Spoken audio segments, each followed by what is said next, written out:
Alrighty guys, hi, my name is Jalen Piper, and I will be talking today about our vocal range profile. So basically what a vocal range profile is a test that SOPs can perform to see your voice on paper, basically. So in the test, we go through a series of pitches in which you hold a sound in your mouth, like you emit a sound, and we let you go as absolute high as you can go with that sound, and then as low as you could possibly go with that sound.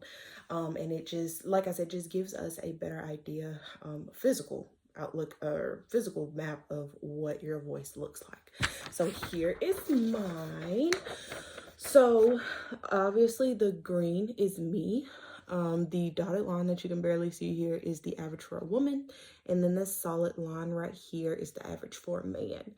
So as we can see, like I fell a little bit below the average for a woman, which I just chalk up to having a deeper voice. But for me, this test was super duper interesting to perform on myself, just because I don't think of myself as being a good singer or anything, but it was really cool to see like the vocal range and the frequencies and what I was able to get to during this test. Like I surprised myself, I really did.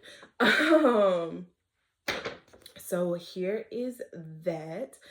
Overall, the test really just shows us how well that your vocal folds can perform throughout those different pitches. So going through a little bit more of what this graph means. So the upper contour just tells us how the absolute highest that your voice can get during those pitches. And then this lower contour tells us how low you can get with those. So we know that during the higher frequencies, your vocal folds are extremely taut and they are in a lot of tension. So they're not letting a whole lot of air through or anything like that. So the fact that you are able to get to those frequencies is very cool. And the same thing for your vocal folds in the lower frequencies. They are a lot more relaxed. They're letting a lot more air through so that they are able to vibrate at a lower speed. So why this test is important, like I said before, I think it's super cool because you can actually see how the voice works.